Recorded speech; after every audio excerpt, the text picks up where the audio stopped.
जिज्ञासुओं मित्रों, बहुत बहुत अभिनंदन है। स्वागत है आप सभी का इस चैनल पर। प्रत्येक दिवस की भांति आज भी हम श्री रामचरितमानस पर ज्ञान चर्चा का कार्यक्रम लेकर उपस्थित हुए हैं। और आज जो हमारी चर्चा का विषय है वह है ऋषि भरद्वाज का याज्ञवल्क्य मुनि से प्रश्न और भगवान शंकर का अगस्त्य मुनि के आश्रम में राम कथा सुनने जाना। तो जैसा कि हमने पिछले व्याख्यान में देखा था कि प्रयाग का मेला होता है, उस मेले में बहुत से ऋषि मुनि वहाँ आते हैं, स्नान करते हैं, प्रभु के नाम का गुणगान करते हैं। उन्हीं ऋषियों में से एक था याज्ञवल्क्य मुनि था। तो ऋषि भरद्वाज जो है उन्हें अपने आश्रम में रख लेते हैं। जब याज्ञवल्क्य मुनि जा रहे होते हैं तो ऋषि भरद्वाज जो है उनके चरण पकड़कर उनसे विनती कर कर उनको अपने आश्रम में रख लेते हैं और उनसे कुछ प्रश्न करते हैं। मेरे मन में कुछ शंका है, तो हे प्रभु मुझे इस शंका का निवारण कीजिए, मेरे इस शंका का निवारण कीजिए। तो जैसा हमने पिछले व्याख्यान में देखा था कि याज्ञवल्क्य मुनि से ऋषि भरद्वाज जो हैं प्रभु श्री रामचंद्र जी के महिमा पर ही कुछ प्रश्न करने वाले हैं। तो आइए हम चौपाई के माध्यम से देखते हैं। संतत जपत शंभु अविनाशी, शिव भगवान ज्ञान गुण राशि, आकर चारि जीव जग अहि, काशी मरत परम पद लहि। कल्याण स्वरूप ज्ञान और गुणों की राशि अविनाशी भगवान शंभु निरंतर राम नाम का जप करते हैं। संसार में 4 जाति के जीव हैं, काशी में मरने से सभी परम पद को प्राप्त करते हैं। सोपि राम महिमा मुनिराया, शिव उपदेश करत करिदाया। राम कवन प्रभु पूछऊँ तोहि, कहिए बुझाई कृपा निधि मोहि। हे मुनिराज, भरद्वाज ऋषि जो है याज्ञवल्क्य मुनि से बोलते हैं कि हे मुनिराज, वह भी राम की ही महिमा है, क्योंकि शिव जी महाराज दया करके राम नाम का ही उपदेश करते हैं। काशी में भगवान शिव जो है राम नाम का ही उपदेश करते हैं। काशी में मरने से जो मुक्ति प्राप्त होता है वह भी राम नाम की ही महिमा है। इस प्रकार से ऋषि भरद्वाज जो है याज्ञवल्क्य मुनि से प्रश्न कर रहे हैं, पहले बता करके कि इसी से उनको परम पद मिलता है। हे प्रभु, मैं आपसे पूछता हूँ कि वे राम कौन है? हे कृपा निधान, मुझे समझा कर कहिए। अर्थात वे राम कौन है जिसका भगवान शिव सदा जाप किया करते हैं, जिसके प्रभाव से काशी में मरने वाले को मुक्ति मिलती है, वो राम कौन है? तो इस प्रकार से भरद्वाज ऋषि याज्ञवल्क्य मुनि से अपनी प्रश्न रख रहे हैं। एक राम अवधेश कुमारा, तिनकर चरित विदित संसारा। नारी बिरह दुख लयो अपारा, भयउ रोसुरन रावण मारा। एक राम तो अवध नरेश दशरथ जी के कुमार हैं। एक राम तो अवध अयोध्या में जन्म लेने वाले दशरथ जी के कुमार पुत्र हैं। उनका चरित्र तो सारा संसार जानता है। उन्होंने स्त्री के विरह में अपार दुख उठाया और क्रोध आने पर युद्ध में रावण को मार डाला। प्रभु सोई राम की अपर को, जाहि जपत त्रिपुरारी। सत्य धाम सर्वज्ञ तुम, कहु विवेक विचारी। हे प्रभु, ये वही राम है या कोई दूसरे हैं जिनको शिव जी जपते हैं? क्या जो शिव जी जिस नाम को जपते हैं, जिस नाम से काशी में मरने से मुक्ति मिलती है, क्या वे वही राम हैं जो अयोध्या के राजकुमार हैं, राजा दशरथ के पुत्र हैं? क्या वो वही राम है या कोई अलग है? तो ये मेरी जो शंका का आप निवारण कीजिए। इस प्रकार से भरद्वाज ऋषि जो है याज्ञवल्क्य मुनि से प्रश्न कर रहे हैं। आप सत्य के धाम हैं और सब कुछ जानते हैं, ज्ञान विचार कर कहिए। जैसे मिटे मोर भ्रम भारी, कहु सो कथा नाथ विस्तारी। जाग बलिक मोले बुस्काई, तुम विदित रघुपति प्रभुताई।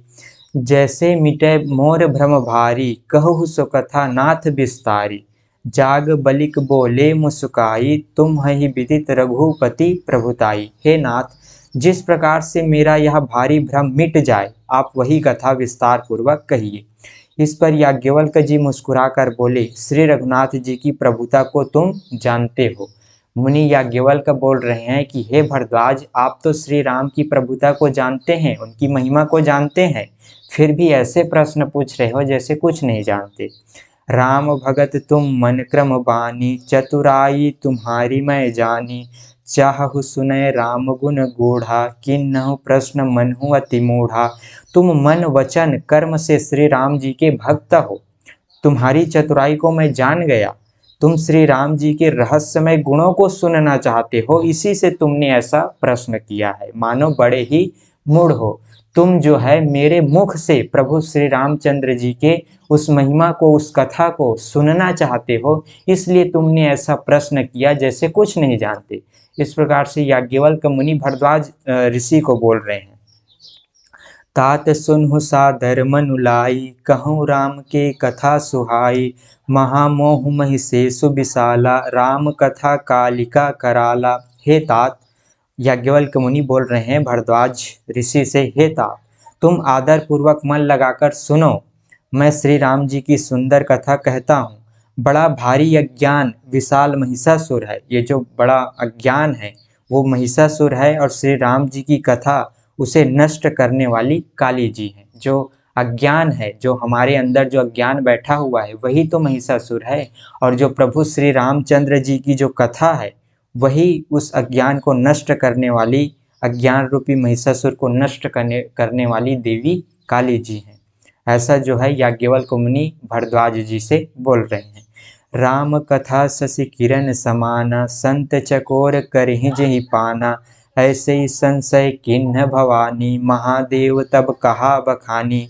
श्री राम जी की कथा चंद्रमा की किरणों के समान है, जिसे संत रूपी चकोर सदा पान करते हैं।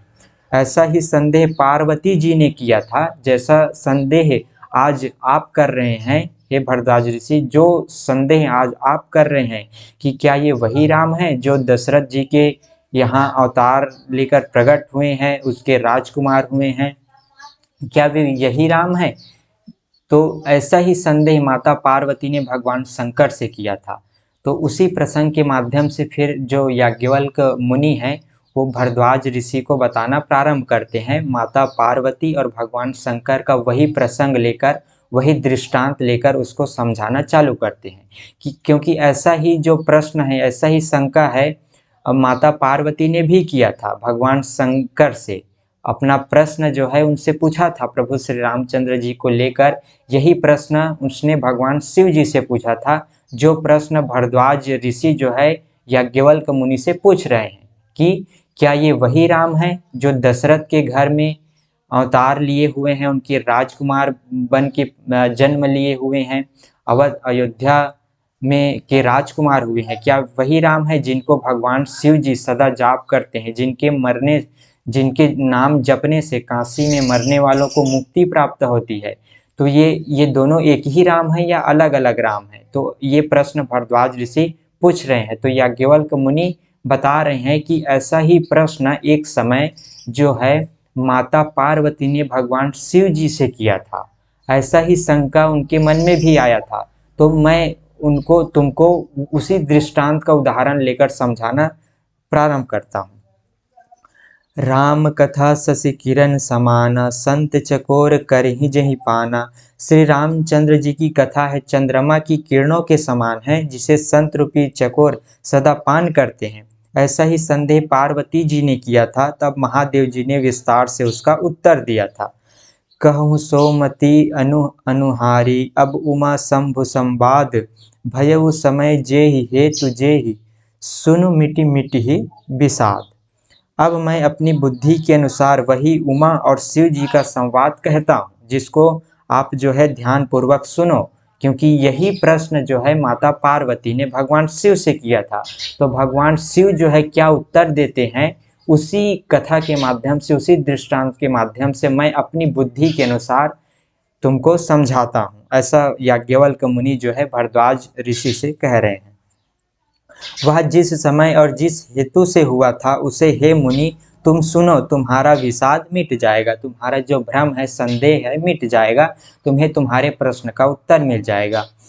एक बार त्रेता जुग माही, शंभु गए कुंभज ऋषि पाही। संग सती जग जननी भवानी, पूजे ऋषि अखिलेश्वर जानी। एक बार त्रेता युग में शिव जी जो है अगस्त ऋषि के पास गए, भगवान शंकर जो है अगस्त ऋषि के पास गए। कब कब की बात है? त्रेता युग की बात है। उनके साथ जगत जननी भवानी सती जी भी थी। जगत जननी भवानी उनकी अर्धांगिनी, उनकी पत्नी, धर्म पत्नी सती जी भी थी। ऋषि ने संपूर्ण जगत की ईश्वर का जानकर उनका पूजन किया। तो माता सती और भगवान शिव त्रेता युग में अगस्त्य ऋषि के पास गए, अगस्त्य ऋषि के पास जाते हैं। राम कथा मुनि मर्ज बखानी, सुनी महेश परम सुख मानी।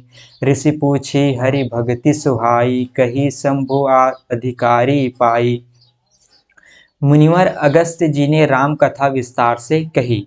अगस्त्य ऋषि जो है राम कथा विस्तार से सुनाते हैं माता सती को और भगवान शंकर को, जिसको महेश्वर ने परम सुख मानकर उनको सुना। फिर ऋषि ने शिव जी से सुंदर हरि भक्ति पूछी और शिव जी ने उनको अधिकारी पाकर भक्ति का निरूपण किया।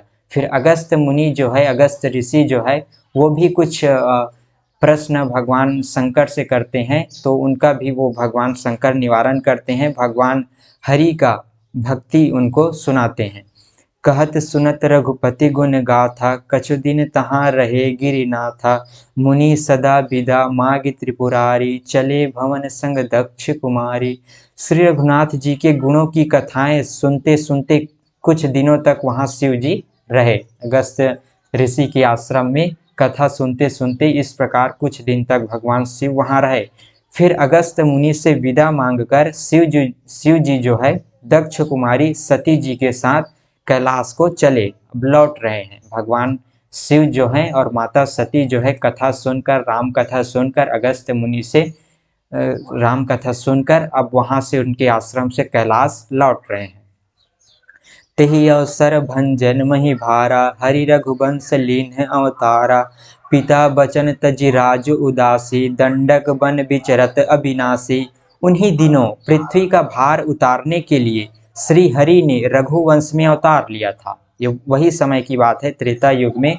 ये पृथ्वी का भार हल्का करने के लिए, पाप रूपी भार पृथ्वी पर बढ़ गया था, अत्याचार बढ़ गया था, तो उन भार को हल्का करने के लिए, पापियों का नाश करने के लिए भगवान हरि ने, भगवान विष्णु ने रघुवंश में अवतार लिया था। वही समय जिस समय माता सती और भगवान शिव जो है राम कथा सुनकर वापस कैलाश लौट रहे हैं, अगस्त्य मुनि के आश्रम से लौट रहे हैं, तो वही समय की बात है। वे अविनाशी भगवान उस समय पिता के वचन से राज्य का त्याग करके तपस्वी साधु वेश में दंडक वन में विचर रहे थे। अपने, जैसा कि आप सब तो जानते ही हैं कि प्रभु श्री रामचंद्र जी ने अपने पिता की वचनों की पालन करने के लिए, पिता के वचन को निभाने के लिए जो है राजपाट त्याग कर वनवास जाते हैं। तो वही समय की बात है जब भगवान सती और माता भगवान शंकर और माता सती जो है अगस्त्य मुनि के आश्रम से राम कथा सुनकर लौट रहे थे। तो फिर रास्ते में भगवान श्री रामचंद्र जी को देखते हैं उन लोग कि भगवान श्री रामचंद्र जी जो है दंडक वन में विचर रहे हैं, जंगल में माता सीता की खोज में विचर रहे हैं। हृदय विचारत जात हर, किहि विधि दर्शन होई। गुप्त रूप अवतरी प्रभु, गए जानु सब कोई। शिव जी हृदय में विचारते जा रहे थे कि भगवान के दर्शन मुझे किस प्रकार हों। प्रभु ने गुप्त रूप से अवतार लिया है, मेरे जाने से सब लोग जान जाएंगे। जब देखते हैं भगवान शिव जी जो है देखते हैं कि भगवान श्री रामचंद्र जी जो है वन में विचर रहे हैं, तो उनके मन में दर्शन करने की इच्छा जागृत होती है। लेकिन यदि मैं सबके सामने में प्रकट रूप में वहाँ जाता हूँ तो प्रभु जो गुप्त रूप से लीला कर रहे हैं वो भी भंग हो जाएगा। तो ऐसा सोचकर भगवान शिव जी जो हैं मन ही मन भगवान रामचंद्र जी को प्रणाम कर रहे हैं और जो है मार्ग में ही जाते जाते प्रणाम कर रहे हैं, अपने कैलाश को जा रहे हैं। तो रास्ते में ही भगवान श्री रामचंद्र जी को देखते हैं कि वे जो है वन में विचर रहे हैं। शंकर उर अति क्षोभ सती, जान ही मर मुँह सोई। तुलसी दर्शन लोभ मन, डरु लोचन लालची। श्री शंकर जी के हृदय में इस बात को लेकर बड़ी खलबली उत्पन्न हो गई, परंतु सती जी इस भेद को नहीं जानती थी। माता सती को ये भेद पता नहीं था कि ये जो वन में विचर रहे हैं वो साक्षात भगवान विष्णु की ही अवतार प्रभु श्री रामचंद्र जी हैं। माता सती इस भेद को, इस रहस्य को नहीं जानती थी।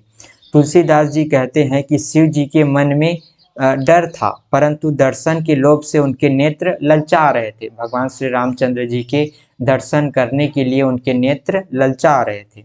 रावण मरण मनुज कर जाचा, प्रभु विधि बचनु किन्ह चह साचा। जौ नहीं जाऊं रही पछितावा, करत विचारु न बनत बनावा। ब्रह्मा जी से रावण ने अपनी मृत्यु मनुष्य के हाथ से मांगी थी। ब्रह्मा जी के वचनों को प्रभु सत्य करना चाहते हैं। मैं जो पास नहीं जाता हूँ तो बड़ा पछतावा रह जाएगा। इस प्रकार शिव जी जो है विचार करते थे, परंतु कोई भी युक्ति ठीक नहीं बैठती थी। आखिर मैं उस प्रभु से मिलने कैसे जाऊं? अगर मैं जाता हूं तो वो जो गुप्त रूप से लीला कर रहे हैं, तो उनकी इस गुप्त लीला में बाधा उत्पन्न होगी। तो इस तरह से भगवान शंकर जो है मन ही मन विचार कर रहे हैं, और उनके रहस्य को भगवान शंकर तो जानते हैं कि स्वयं साक्षात प्रभु श्री रामचंद्र जी हैं, विष्णु के अवतार हैं, जो अयोध्या में अवतार लेकर वनवास के लिए निकले हुए हैं, माता सीता की खोज में वन में विचर रहे हैं। लेकिन माता सती इस बात को नहीं जानती है। तो यहीं से फिर माता सती के मन में संशय उत्पन्न होता है कि जो ये दंडक वन में विचर रहे हैं, दंडक वन में विचर रहे हैं, उनको ये मेरे स्वामी शिव जी बार बार प्रणाम कर रहे हैं, उनका दर्शन करने के लिए इनके मन में लालसा है, जबकि मुझे तो ये सामान्य इंसान दिखाई पड़ते हैं। जबकि मेरे स्वामी जो है शिव जी साक्षात साक्षात तीनों लोकों के स्वामी है, फिर भी वे क्यों ये दंडक वन में विचर रहे सामान्य मनुष्य को प्रणाम करते हैं, बार बार उनके प्रति श्रद्धा भाव प्रकट करते हैं। तो ऐसा उनके मन में संशय हो जाता है, क्योंकि माता सती तो जानती नहीं है कि वो प्रभु श्री रामचंद्र जी जो है साक्षात भगवान है। तो यहीं से माता सती के मन में संशय उत्पन्न होता है। तो ये हम जो है व्याख्यान अगले व्याख्यान में देखेंगे, माता सती के मन में जो संशय उत्पन्न हुआ वो आगे की कथा हम अगले व्याख्यान में देखेंगे। तो इस प्रकार से दर्शकों आज हमने देखा कि कैसे भगवान शिव जी जो हैं माता सती के साथ राम कथा सुनकर अगस्त्य मुनि के आश्रम से लौट रहे हैं। वहीं मार्ग में प्रभु श्री रामचंद्र जी के दर्शन होते हैं, और वहीं माता सती को संशय उत्पन्न होता है। तो इस प्रकार याज्ञवल्क मुनि जो है भरद्वाज को माता सती और भगवान शिव जी का ये दृष्टांत देकर, ये उदाहरण देकर उनको समझाना चालू करते हैं, प्रारंभ करते हैं। तो आशा करता हूँ आप लोगों को यह कथा बहुत ही आनंद आया होगा।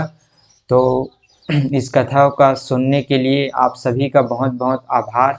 पुनः हम मिलेंगे अगली चर्चा में, आगे की कथा लेकर अगले कार्यक्रम में। तो बहुत बहुत आभार आप सभी का, आप सभी को ओम तत्सत।